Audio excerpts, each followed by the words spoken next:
It is opening day of the NBA season, the 23-24 NBA prediction show right here for the Utah Jazz. Defense will be the key to the season. It's next on Locked On Jazz. Bum bum bum bum bum bum bum bum bum bum bum pow. You are Locked On Jazz, your daily podcast on the Utah Jazz. Part of the Locked On Podcast Network, your team every day. I'm David Locke, radio voice of the Utah Jazz, Jazz NBA insider, and this is Locked On Jazz, your daily podcast on the Utah Jazz. Today, we'll look at the 23-24 NBA predictions through all the numbers we've been running for the last few months. Everything from positive, effective, plus minus, to points gained, to top 100 rankings, to 240 minutes, put it all into some stew and come up with something that will either be really accurate or really inaccurate. But it'll give us food for thought and let you discuss. Of course, YouTube question of the day, two-parter. Where do the Utah Jazz finish in the West? And who's your NBA Finals? Because we're doing both those. Utah Jazz finish in the West and NBA Finals. All right, this is Locked On Jazz. It's your daily podcast on the Utah Jazz, giving you insight, expertise, and geeky numbers. Hopefully making it way better to be a Jazz fan each and every day. I feel really funky. I'll explain why in a second. We are free and available on all platforms, all podcasting apps, including YouTube. And thank you very much for all of you that are everydayers, and thank you very much for all of you that made Locked On Jazz your first listen of the day. So I'm in the midst of that you cannot eat or drink since midnight. So my throat and my voice sounds really funky right now. And everything feels really, really unnatural. I'm super habitual. And I get up and have the same thing every morning in my espresso before I do a show. So this is a non-caffeinated show today, which is a little different. All right. Today's episode is brought to you by Game Time. Download the Game Time app, create an account, and use the code LOCKEDONNBA for $20 off your first purchase. I also drink like a bunch of throat stuff every morning. Before the show starts, you can tell I didn't do my hair, but I never do my hair, for those of you on YouTube. So, yeah, it just feels kind of weird. So just stick with me. All right. For the Utah Jazz, defense is going to be the story. I have us ranked comfortably as the 11th best offense in the NBA. And when the predictions are done, I have us as the 11th best team in the Western Conference, ahead of the Thunder. By a decent margin, actually. Like a pretty good little jump to get us. Now, what's interesting is who knows about the Grizzlies, right? Like the Grizzlies came out as the 5th best projected defense in the NBA. In my system, my defensive numbers are only average at this, by the way, at best. But without Steven Adams and without Brendan Clark, I actually don't know if they can do that. So, this is if everyone's healthy, and immediately everyone's not healthy. So 11th puts you knocking on the door of the play-in if anybody else has something go wrong. But the question for me is, like when I was doing this, is what are the Jazz defensively? So after the trade last year, we went from 27th to 19th defensively. We went from 17th defending the shot to 5th best defensively defending the shots. Our turnover rate, though, went to 0, basically. Our turnover rate went to 10.2%. That is a number that is insanely low. Would be historically one of the lowest turnover rates. And this year, Will Hardy has said, hands on balls. Hands on balls. That's one of our pillars defensively. Our defensing rebounding went from 25th to 13th, and our lack of free throws went from 21st to 13th. So where do you project the Jazz defensively compared to last year? So I have us coming in around 17th. And 17th gets us 11th in the Western Conference and has us knocking on the door of the Pelicans, the Kings, the Grizzlies, Not really the Mavericks, actually. And whether or not we can be a play-in team, to me, probably dictates two things: health of Lowry and whether we can be good defensively. If we can get ourselves to 15th defensively, probably still short. But if we start to venture into 13th, 10th defensively, now we're talking. Like 10th, if we get into the top 10 defensively, you're now knocking on top 6. If we are 15th defensively, we're knocking in on the playing game. And if we're 17th, where I'm projecting this defensively, we're on the outside in. But that's going to be the question, is what can we actually do defensively? We came out of my numbers 11th offensively. I'm pretty fine with that. It's the 8th best team in the Western Conference. The West was much better than the East. And I do think we have better depth, so some of the injury stuff, other than Lowry, will not bother us, and Walker will not bother as much as some teams. But when I look at us, that, by the way, is like, and I'm projecting what we do this season. If we finish, just think about this way: if we finish 20th defensively, I still think we're probably kind of close to 11th, but we're not close. We're where the Vegas over-under has us. You know, what's interesting is everyone's at 44.5 on the Vegas, on FanDuel's Sportsbooks over-under, and then we're at like 35.5. Like they're at 44.5. We're at 35.5. We're 9 games back from the play-in. But we're the generally probably, one of the next play-in teams. I also have us projecting a really interesting spot based on our draft pick. Our pick is 1 through 10 protected, and I basically have us 11th. Maybe even 12th. But if we can get our defense to 15th, then we're right with the Pelicans, Kings, and Grizzlies for the playoffs, for the play-in. And if we break into the top 10, then we're right with Dallas and Minnesota to knock on the door of being a regular playoff team, which would be kind of awesome.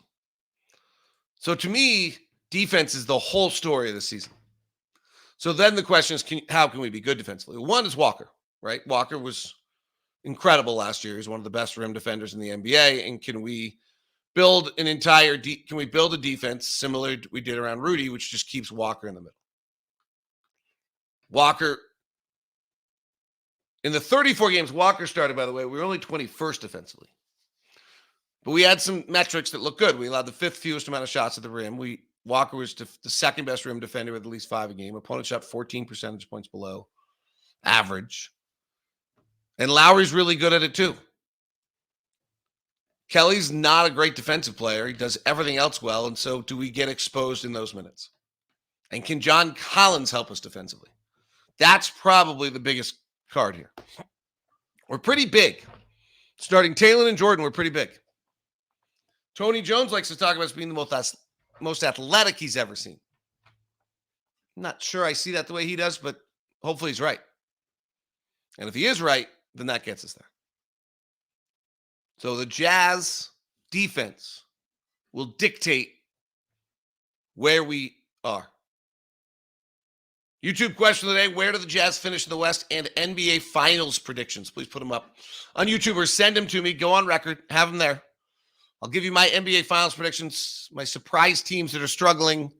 We'll break down where my predictions are West and East as we continue on today's edition of Locked On Jazz. Today's show is brought to you by Murdoch Hyundai, located at 4646 South State Street, also located in Logan and in Linden. Murdoch Hyundai, over 80 plus years of serving Utah and trying to make sure that you get the best deals and the no regrets. And now with 2 of the hottest cars on the market, the Ioniq 6, you can get $7,500 off a new 2023 Ioniq 6 SEL or Ionic 5 SEL. I'm driving the Ionic 5. It is terrific. Electric. Nice to never go to the gas station. Drives fabulously. There are 2024 Tucson. There's some 2023 Santa Fe's that are on the lot that are great deals for you. The 2023 World Car Award went to the Ionic 6. The first ever all-electric, wins the car design of the year and the car of the year. So make sure you get that over at Murdoch Hyundai. Email me first at dlock09@gmail.com so we can set you up for a VIP experience. That's dlock09@gmail.com to make sure that you get the VIP experience that you deserve from our friends over at Murdoch Hyundai. Today's show is also brought to you by FanDuel, the official sportsbook of Locked On. Right now is a great time to get started with FanDuel. If you put a $5 bet down, new customers get $200 in bonus bets. Guaranteed when you place a $5 bet. That's $200 in bonus bets, win or lose. So if you've been thinking about joining FanDuel, there's no better time to get in on the action. The app is so easy to use. There's a wide range of betting options, including spreads, player props, over-unders, and more. Visit FanDuel.com/locked on. Go to the FanDuel.com/locked on. If you go right now to the FanDuel Sportsbook, NBA over-unders are available for you. NBA opening night is available for you. The Lakers and the Nuggets. Nuggets are a 5-point favorite. Warriors are a 1-point favorite over the Suns. What's our opening night line? The Kings are a 1.5-point favorite over the Jazz on opening night of the NBA season. All sorts of fun things out there. Go check it all out. Rookie of the Year. If you want to vote for Keontae, star player props, NBA Finals. The most common NBA Finals matchup is what I will predict in just a second for the NBA Finals. I'm not that original. It is all over at FanDuel, FanDuel.com/locked on. Thank you very much for making Locked On Jazz your first listen of the day. And thank you to the everydayers that are with us all the time. Locked On NBA preview show. Hope you got a hold of that. Listen to it. Super fun. All going on there. And if you have not gotten a hold of Jazz Plus, I believe Danny Ainge and Ryan Smith will be holding a press conference today. It will be streamed live on Jazz Plus as well. So if you've not gotten your Jazz Plus, do subscribe now to Jazz Plus. Get all your Jazz games for $125.50 a season. And I'm recording early, but there's big TV news coming today. I can't say because this will be out too early. Big TV news coming today. All sorts of exciting things going on with the Utah Jazz. Ryan Smith is a man of his word. All right. Here's what I've got for predictions. In the Eastern Conference, Donovan Mitchell, Evan Mobley, Jared Allen, Darius Garland finish as the 1 seed. Largely based on their defense, but somewhat based on their 10th best offense in the NBA. They are the 1 seed. Boston is the 2. Philadelphia comes out as a 3 seed. I don't know what to do with Philadelphia. I have James Harden playing. He's clearly not going to play. The Miami Heat are the 4 seed. This is interesting. Bucks, Bulls, Knicks get into it. This is based on points gained. And then I got to go into some of my other stuff. And in my other stuff, the Knicks are the only team in the Eastern Conference that I think have 240 minutes of basketball. They have 6 players that are estimated plus minus they're positive. They're positive EPMs. That's a Taylor Schnarr stat. You put the Knicks returning starting 5 plus guys together, they're plus 7, which is better than Miami. Chicago's is 1.3. Milwaukee doesn't really have one anymore. So every metrics gives the Knicks a bump. So I'm bumping the Knicks from where they were in points gained rankings behind Milwaukee and Chicago to above Milwaukee and Chicago as the 5th seed. And the Bucks come in as my 6th seed. What? We talked about this on a previous show, but I have Milwaukee really struggling offensively. Points gained is our metric we use that tells you how many points on a given night a player scores above average. And the Bucks have 3 guys that are great. In Lillard at 3.1, which is one of the best in the league. Giannis at 1.2 and Brook at 1.2. But Chris Middleton's a negative the last 2 years. We'll see what he is this year. And then all the other guys that they have to start playing a lot are really negative. So Malik Beasley is starting for them. He's a minus 1.3. So he'll use 12 possessions in a night. He'll be 1.3 points below league average, which is the same as Giannis's positive in 26 possessions. So Malik Beasley's negative just takes out Giannis's positive. This is what people don't quite get still to me, is how detrimental negative offensive players are. Cameron Payne is coming off the bench as their backup point guard, uses 10 possessions a night. He's a minus 1.4. There goes Brook Lopez's positive. Pat Connaughton's a minus 0.7. He's got to play a lot now. Bobby Portis is a minus 0.2. He's got to play a lot now. Marshawn Beauchamp is a minus 0.9. Minus 0.9, minus 0.7, minus 1.6, minus 1.8, Bobby Portis, adding Bobby Portis in there. Minus 2.2, Chris Middleton. And whatever Jay Crowder turns out to be, which is usually right around even, maybe negative, comes eerily close to negating Damian Lillard's positive. Leaves him out of the 1.2 or so. And that gives the Bucks the 18th best offense. Oh, that gives the Bucks the 7th best offense in the Eastern Conference and about the 18th best offense overall. If they are still top 10 defensively, then I have the Bucks as in the playoffs as the 6th seed. But if the Milwaukee Bucks, because of Dame Lillard, suddenly drop into the middle of the pack defensively, they're in the play-in. Last time I did something outlandish like this, it was the Lakers, and I was right. So just keep an eye on it. If the Bucks become terrible defensively because of Dame, their offense is not going to be as electric as everyone thinks. At least according to our metrics. My metrics. I don't know who ours is. So those playoff teams in the East, Cleveland, Boston, 76ers, we'll see. Heat, Knicks, Bucks. I have the Bulls having a good year. Surprising people getting into the 7th spot, even without Lonzo Ball. Not quite sure why. The Nets at 8. The Raptors surprisingly at 9, but largely because they play defense. And the Orlando Magic at 10. Everyone's favorite team is the Indiana Pacers. They're at 11. My stunner is that Atlanta just came in at 13th.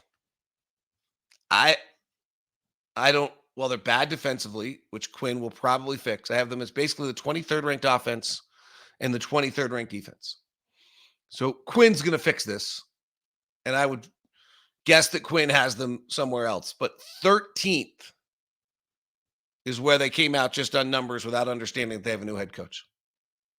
And has the Pistons at 12th ahead of the Hawks. So that's my Eastern Conference surprises.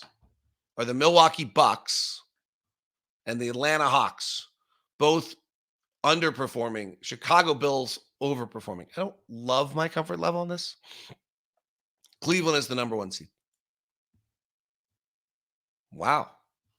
Yeah, I agree. A little wow there. David, you're crazy. Yeah, I mean, hey, it's projections. It's what the numbers kind of spit out. Atlanta's surprising to me, but they don't have 240 minutes. They only have 4 positive EPM players, which is the only team in the East that has less is Chicago and Orlando and Charlotte. Their best player is Trae Young in the top 30. Their plus minus of their returning players is 0. And their plus minus of their best players when on the floor together is minus 6.6. There's a real chance DeJounte Murray and Trae Young just don't work together. Chicago's best players together are a 4.6. Brooklyn's best players together are a 6.2. Indiana's best players are a plus 8. That would be enough reason to give Indiana a vault here. But I think Indiana's short on minutes and short on talent for all the love they're getting right now. They have 3 players in the top 100. They only have 4 positive, effective, plus minus players. So I did not give them the vault I gave the Knicks. Thought about it. All right, that is the Eastern Conference. We'll look at the West next. The crazy West.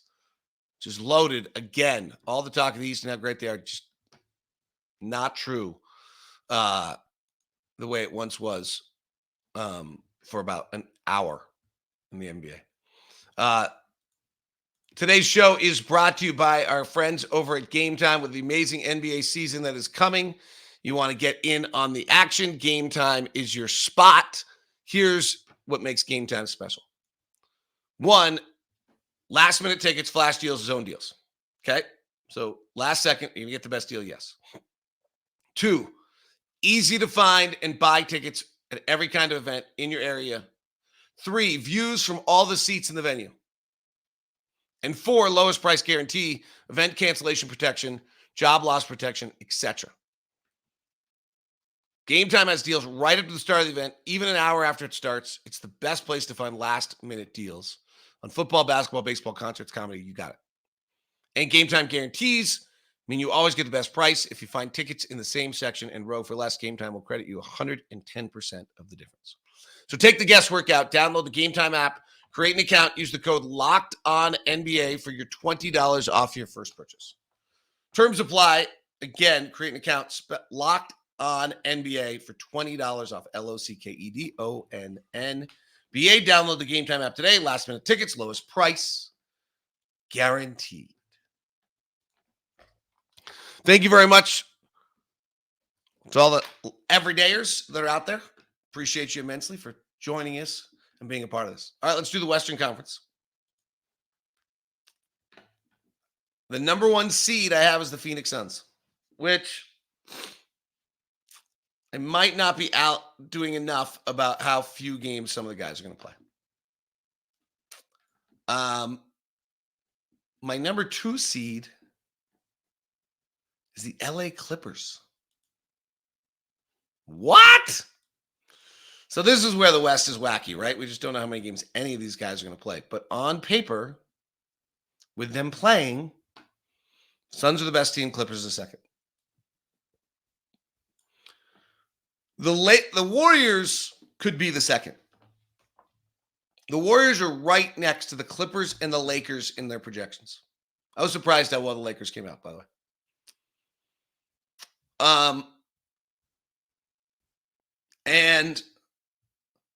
But go back to some of the other numbers we had. The Warriors have 240 minutes. So do the Clippers.